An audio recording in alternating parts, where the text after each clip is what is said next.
کسی کے باپ کے پاس گدھا گاڑی تھی، گدھا ریڑھی تھی، وہ اس پہ مزدوری کرتا تھا اور اس نے پیٹ پالا اپنے بچوں کا اپنا اور بچوں کو پڑھا لکھا کر اب بیٹا اس کا پروفیسر بن گیا. تو کیا خیال ہے کوئی اس کو تانا دے گا تیرا ابا کھوتی ریڑھی چلاتا سی تو پروفیسر سیٹ تے بیٹھا ہے؟ کوئی تانا دے گا اسے کہ تیرا ابا تو گدھا گاڑی چلاتا تھا تو یونیورسٹی میں کیوں بیٹھا ہے؟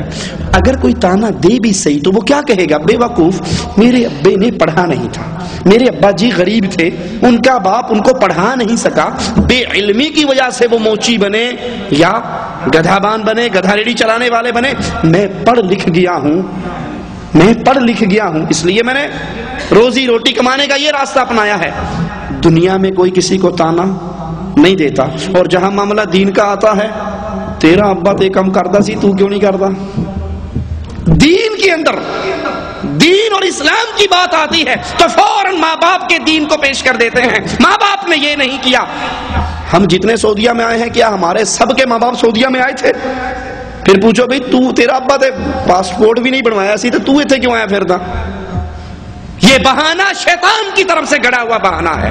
اللہ کے عہد کو پورا کیجئے، اور اللہ کا عہد الست بربکم، کیا میں تمہارا رب نہیں ہوں؟ سب نے مانا تھا اللہ تو ہمارا رب ہے. کہا دو باتیں نہ پیش کرنا قیامت کے دن. ایک بات ہم اس سے غافل تھے، دوسری بات بڑوں کے پیچھے چلے تھے.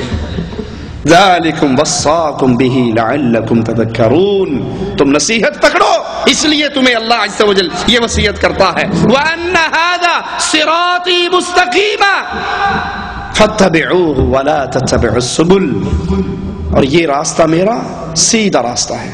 وَأَنَّ هَذَا صِرَاطِي مُسْتَقِيمًا، رسول اللہ صلی اللہ علیہ وسلم نے ایک سیدھی لائن لگائی، حدیث میں آتا ہے سیدھی لائن لگائی، پھر اس کے سائیڈوں پر لائنیں لگائی، اور سیدھی لائن لگا کر کیا کہا؟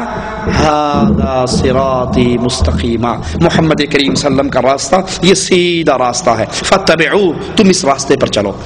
سائیڈوں پر جو لائنیں لگائی، کہا ہر راستے پر شیطان بیٹھا ہے، ہر راستے پر شیطان بیٹھا ہے، وہ تمہیں گمراہ کرنا چاہتا ہے.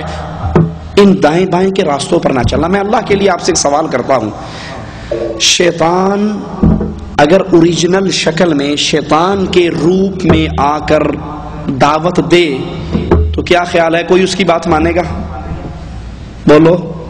شیطان کے روپ میں آ کر کے میرے پیچھے لگ جا تو گیا گزرا گندا انسان، بے دین انسان بھی اس کی بات نہیں تسلیم کر. تو شیطان ہے، بے ایمان، تیرے پیچھے کون لگے گا؟ پھر شیطان کس روپ میں آتا ہے؟ بولو. مولوی کے روپ میں، شیخ کے روپ میں، پیر کے روپ میں، مرشد کے روپ میں، حاجی کے روپ میں. بڑا سارا امامہ ہے کندھے پہ اس کے، سارا کچھ ہے، اور بالکل نیک صوفی شریف بن کے کہتا ہے آجا چل چلیے. خود بھی جہنم میں جاتا ہے، اس کو بھی جہنم میں لے کر جاتا ہے.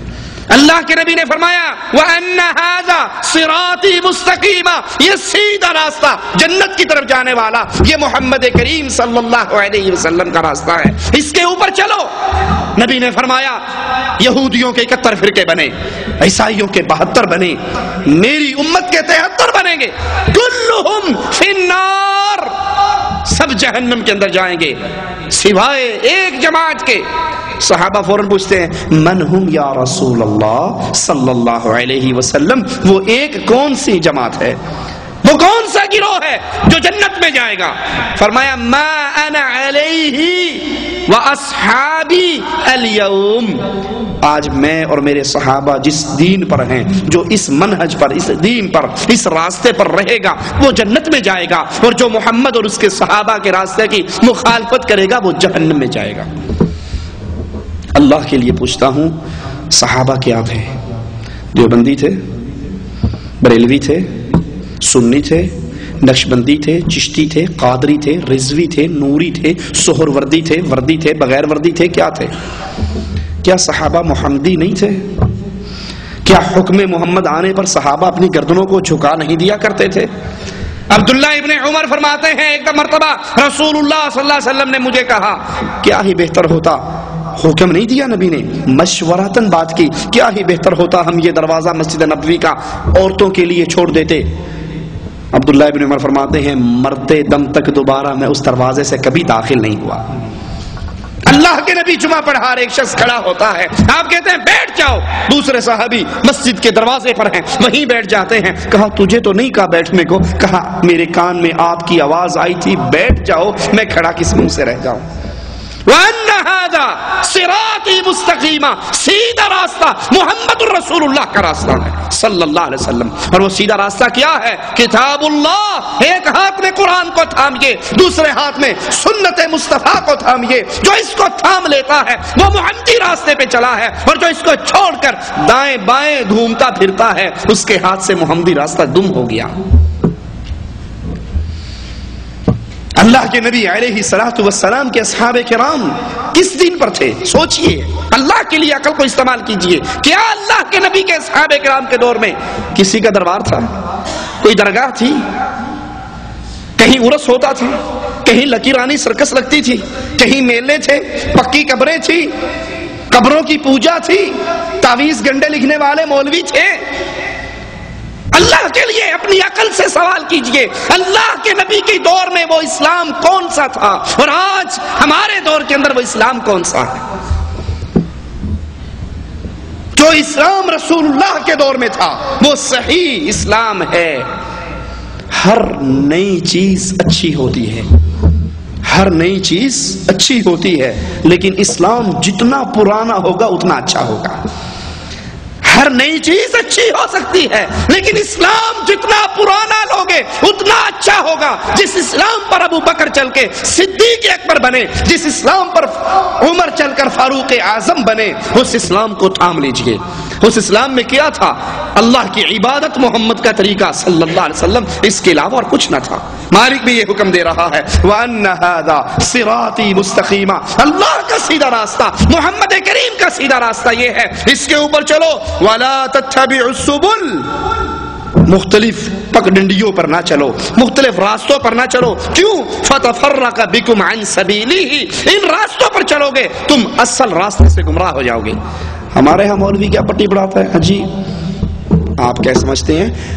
اللہ نے اپنے نبی صلی اللہ علیہ وسلم کی ہر ادا کو زندہ رکھنا تھا، ہر سنت کو زندہ رکھنا تھا، تو کوئی یہ کر رہا ہے، کوئی وہ کر رہا ہے، کوئی اس سنت کو پکڑ رہا ہے، کوئی اس سنت کو پکڑ رہا ہے، یہ سارے مختلف راستوں سے چل کر جا رہے ہیں۔ اصل میں مقصد سب کا جنت میں جانا ہے، مقصد سب کا رسول اللہ کی اتباع ہے، راستہ اپنا اپنا ہے، کوئی ادھر سے ہو کر گیا، کوئی ادھر سے ہو کر گیا۔ مالک کہتا ہے فَتَفَرَّقَ بِكُمْ عَنْ سَبِيلِهِ، اگر تم محمدی راستے کو چھوڑ کر غیروں کے راستے کو پکڑو گے تو تم سیدھے راہ سے گمراہ ہو جاؤ گے۔ محمدی راستہ کیا ہے؟ صلی اللہ علیہ وسلم، کتاب اللہ اور سنت رسول اللہ۔ مثال دے کے اپنی بات ختم کرتا ہوں۔ دودھ خالص کون سا ہوتا ہے؟ جو بھینس کے تھن سے نکلے وہی خالص ہوگا نا۔ جو بھینس کے تھن سے دھار نکلتی ہے یہ خالص دودھ ہے۔ اب اس میں کوئی نلکے کا پانی ملا دے، ملاوٹی، دریا کا پانی ملائے، ملاوٹی، کنویں کا پانی ملائے، ملاوٹی، جوہر کا ملائے، ملاوٹی، بارش کا ملائے، ملاوٹی، جو مرضی پانی ملا دے، ملاوٹی۔ ایک آدمی وہ کہتا ہے کہ کنویں کا، جوہر کا، نہر کا، نلکے کا یہ تو عام پانی ہے نا، مولوی صاحب میں دودھ کے اندر زمزم کا پانی ملاتا ہوں، مکہ سے منگواتا ہوں، زمزم ڈال کے بیچتا ہوں دودھ میں، تو میرا دودھ تو پھر خالص رہے گا نا، نہ خالص نہیں ہوگا۔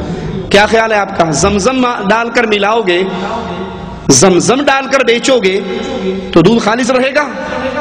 بلکہ حقیقت کیا ہے کہ یہ زمزم ڈال کر بیچنے والا زیادہ فراڈیا ہے۔ نلکے اور ٹونٹی والے سے زیادہ فراڈیا وہ ہے جو زمزم ڈال کے بیچ رہا ہے، کیونکہ زمزم کے تقدس کو لے کر آیا ہے نا کہ اتنا پاک پانی یہ ڈالنے سے ملاوٹی کیسے ہو سکتا ہے۔ یہی ہم نے کیا ہے۔ دودھ کے اندر جو خالص اسلام تھا اس کے اندر کہیں کسی نے کوئی پیر صاحب کو ڈال دیا، کسی نے کوئی شیخ کو ڈال دیا، کسی نے 12 امام کو ڈال دیا، کسی نے اتنے امام کو ڈال دیا، کسی نے اس کو ڈال دیا، کسی نے اس کو ڈال دیا۔ آپ اس میں کسی کو مرضی ڈال دو، دین کو آپ نے خالص نہیں رہنے دیا۔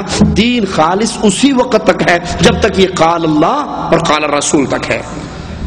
ذالکم وصاکم بہ لعلکم تتقون، یہ اللہ کی طرف سے حکم ہیں، وصیتیں ہیں، اس پہ عمل کرو. اس پہ عمل کرو گے تو تم متقی بن جاؤ گے. متقی بنو گے تو پھر اللہ سے امید ہے کہ اللہ ہمارے گناہوں کو معاف فرما کے ہمیں جنت الفردوس میں اعلیٰ مقام عطا فرمائے گا. اللہ تو ہمارے گناہوں کو معاف فرما دے. اللہ تو ہماری خطاؤں کو معاف فرما دے. اللہ تو ہماری سیاہ کاریوں کو معاف فرما دے. ہمیں زندہ رکھ، ایمان پر رکھ، اسلام پر رکھ، توحید پر رکھ. ہمیں موت دے تو اس حال میں دے. اے اللہ تو ہم سے راضی ہو، ہم تجھ سے راضی ہوں.